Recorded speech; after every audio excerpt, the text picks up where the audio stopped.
ये भद्रासन है। ये लोअर पेल्विक एरिया, घुटने, बातचीत ना करें,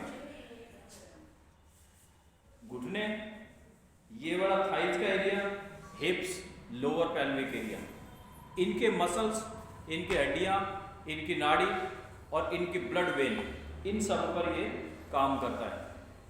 even lower pelvic area related disorders like uterus and ovaries disorders, fibroid, cyst and PCOD and PCS, और urine related disorder like urination, continuous urination, बार बार यूरिन लगना या यूरिन का रुकना नहीं। कुछ लोगों में ये डिसऑर्डर होता है कि छींकने और खांसने के दरमियान यूरिन पास हो जाता है। तो उन लोगों के लिए भी लोअर पेल्विक एरिया के मसल्स को ठीक करने के लिए, मूलाधार को ठीक करने के लिए, इसके अलावा एनस या rectum related disorder like piles, fissure, fistula, ये जो डिसऑर्डर्स हैं ये भी लोअर पेल्विक एरिया के डिसऑर्डर हैं। इनको ठीक करने के लिए फिर घुटने आदि के विकार नहीं है तो ये अभ्यास हो सकता है तो फिर ये अभ्यास अवॉइड हो जाता है, नहीं है तो होने नहीं देगा, है तो फिर तकलीफ आ जाएगी। अब इसमें पैरों को थोड़ा बाहर देखो, एक ये अभ्यास हुआ जिसमें घुटने चौड़े हैं लेकिन पैर के अंगूठे पीछे से मिले हुए हैं, पीछे पैरों के अंगूठे मिले हुए, एक ये अभ्यास हो गया। दूसरे अभ्यास में ये दोनों नज़दीक हैं और फिर पैरों को बाहर निकाल देंगे इस तरीके से। ये अब ये पंजे जो है बाहर निकले हुए हैं, लेकिन ये अभ्यास सारे के सारे पावरफुल अभ्यास हैं, देखा देखी नहीं है। इनमें घुटनों पर जोर पड़ता है, पैर के मसल्स पर जोर पड़ता है। तो अगर जोर ज़्यादा पड़ रहा है तो हाथों को इस तरीके से आप सपोर्ट में लगा सकते हैं, क्योंकि अन्यथा इसमें दर्द या तकलीफ हो जाती है। तो जोर ज़बरदस्ती उतनी जितना आपका शरीर अल्लाह करे, अन्यथा इससे ज़्यादा नहीं।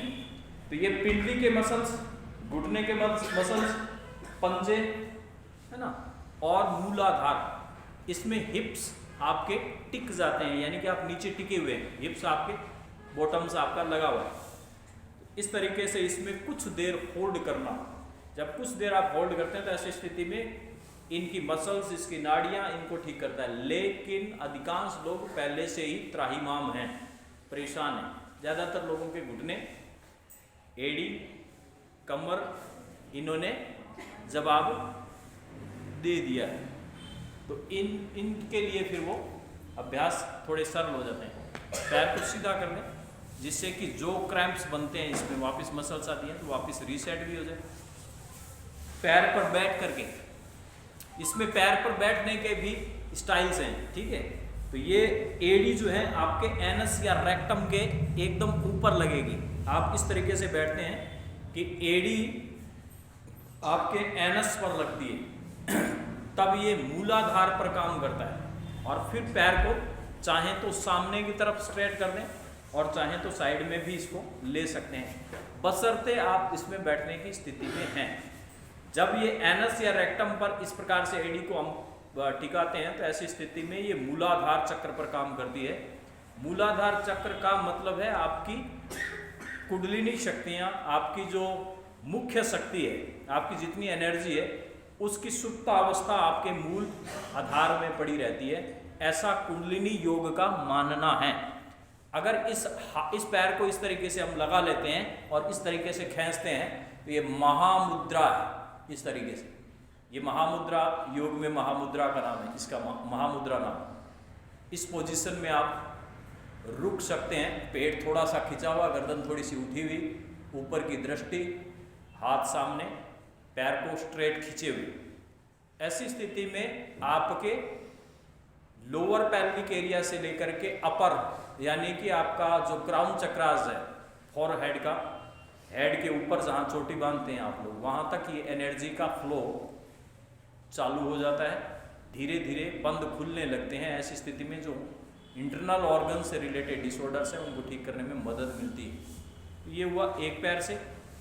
इसी अभ्यास को दूसरे पैर से पोजीशन सेम कि एडी पर बैठें, एडी को इस तरीके से लगाएं, पुट ऑन योर एनस, एकदम ठीक पोजीशन पर लगा लें इसको, ठीक है। और उसके बाद में संभव हो तो पैर पकड़ करके थोड़ा सा ऊपर की तरफ इस तरीके से। लेकिन अगर बैक पेन ज़्यादा है या कमर की ज़्यादा तकलीफ है तो ज़्यादा खींच ताण ना करें, जितना अपना शरीर मांगता है उतना ही अभ्यास कर लें। इन अभ्यासों में जो जो श्वास ज़्यादा देर तक चलता है तो ऐसी स्थिति में उद्रव प्राण होते हैं, है ना। हम सब की एनर्जी हमेशा डिक्रीज होती है, बट ये जो जितने भी अभ्यास अभी कर रहे हैं ये इंक्रीजिंग है। अभी जैसे आप अभ्यास कर रहे थे तो वो सारे डिक्रीजिंग थे। जितने भी 1 घंटे के अभ्यास कराए गए उनमें आपका कैलोरी बर्न किया गया और ये एनर्जी को वापस रिक्रिएट करने वाले अभ्यास बन जाते हैं। इसी में फिर ये एक पोजीशन और ले लें, पैर सामने रखें ऐसे, फिर एक पैर को मोड़ करके यहाँ लगाया इधर, और दूसरे पैर को मोड़ करके यहाँ लगाया इधर। वैसे तो इसको थोड़ा टाइट पकड़ लें ऐसे, ये एक पोजीशन है इसकी। थोड़ा एब्डोमेन पर, हिप जॉइंट पर, बैक पर, इन पर थोड़ा स्ट्रेचिंग डालने के लिए। लेकिन इससे आगे का अभ्यास करेंगे हम जिसका नाम है अर्ध मत्स्य इंद्रासन। तो ये एल्बो, क्योंकि देखते रहे साथ साथ में भूल भाल जाओगे, ऐसे लगाइए, लगा करके और यहाँ पर हाथ को स्टे करना है इस तरीके से और पीछे की तरफ देखना। ये पोजीशन बनेगी अर्ध मत्स्य इंद्रासन। 90% लगने के चांस नहीं, केवल मात्र 10% की संभावना। ये अगर अभ्यास तक गलत कर इसके पीछे से एल्बो को इसके पीछे इसको देख, मेरे को चेहरा देख कैसा लगा, वो हाथ की एल्बो पीछे रहेगी ऐसे ऐसे ऐसे करके धक्का मार कर इसके इधर पीछे लगा दो उसको, पैर को पीछे लगाना ऐसे इस तरीके से। तो ये अर्ध मत्स्य इंद्रासन हो गया। इसमें दूसरी साइड से भी ये पावरफुल अभ्यास हैं, पेट के, लीवर के, आंतों के। इस तरीके से दूसरा पैर इधर, फिर थोड़ा इस पैर को पकड़ करके थोड़ा सा स्ट्रेच कर दिया, स्ट्रेच करके उसके बाद में जो स्टेप आता है उसमें हाथ को लिया यहाँ लेकर के और घुटने को पकड़ करके और पीछे की तरफ मुड़ना। हाफ फिस्ट पोज या अर्ध मत्स्य इंद्रासन। ये आपके लीवर पर, किडनी पर, आंतों पर, छोटी और बड़ी आंत पर, शुगरवाड़ी ग्रंथि पर बहुत ज़्यादा पावरफुल तरीके से काम करता है अभ्यास, और पेट आदि की चर्बी को रिमूव करता है, खास करके साइड में जो चर्बी जमा होती है उसको हटाने वाला अभ्यास है। डाइजेस्टिव सिस्टम को ठीक करने वाला और हार्मोन्स के विकार को ठीक करने वाला है।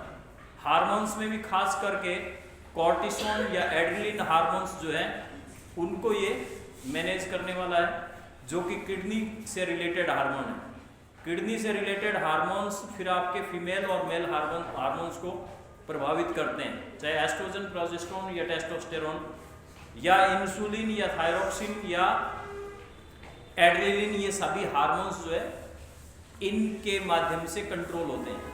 तो जब ये पोजीशन लगती है तो ऐसी स्थिति में ये किडनी के ऊपर एक ग्लैंड्स होती है, उस ग्लैंड्स को ये ठीक करने में सहायक है।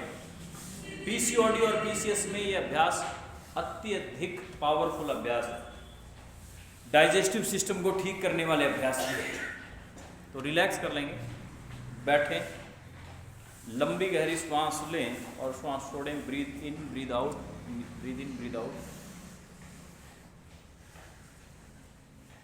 लंबा गहरा श्वास भरेंगे, भर करके श्वास को रोकेंगे और फिर दूसरी साइड से श्वास को छोड़ देंगे। दूसरी साइड से फिर भरेंगे, अंदर होल्ड करेंगे और फिर पहली साइड से सांस को छोड़ेंगे। यानी कि inhale with left nostril and hold it as you can. Then exhale through right nostril. Then inhale through right, hold, exhale through left। इस प्रकार से इसका नाम है एक अनुलोम विलोम।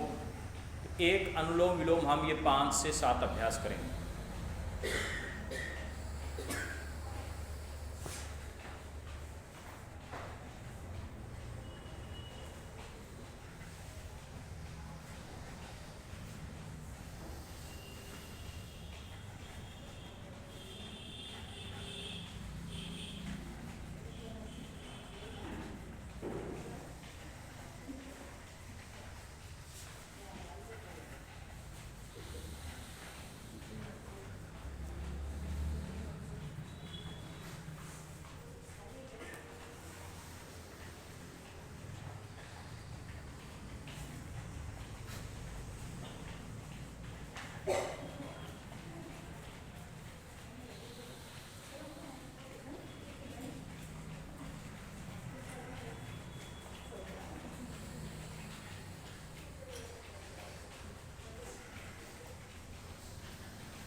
रिलैक्स करेंगे।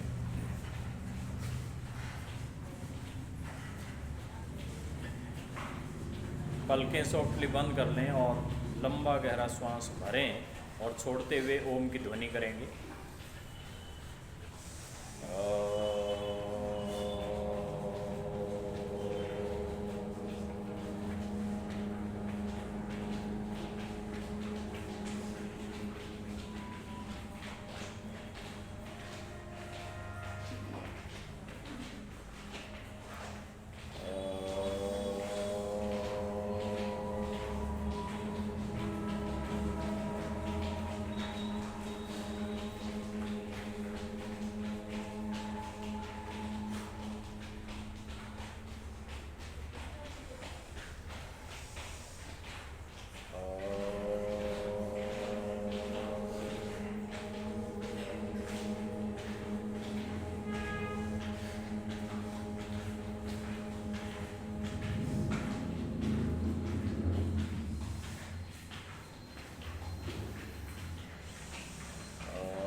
रिलैक्स कर लेंगे।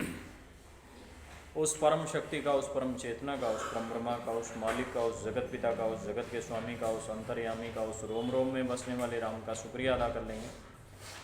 परमात्मा हमारे घर में, परिवार में, व्यापार में, नौकरी में, धन दाने में कृपा दृष्टि बनाए रखे। हमारे माता पिता भाई बहन पति पत्नी बच्चे मित्रजन गुरुजन सखाजन सब सुखी रहे, स्वस्थ रहे, समर्थ रहे, श्वासवान रहे, प्राणवान रहे। हम सदा धर्म और न्याय के रास्ते पर चलते रहें। हमारे मन से, वचन से और कर्म से कभी किसी का बुरा ना हो। इसी कामना के साथ आज का दिन शुभ हो, मंगलमय हो, कल्याणकारी हो, क्रांतिकारी हो, शुभ्रांतकारी हो। जय हिंद, जय भारत। Connected.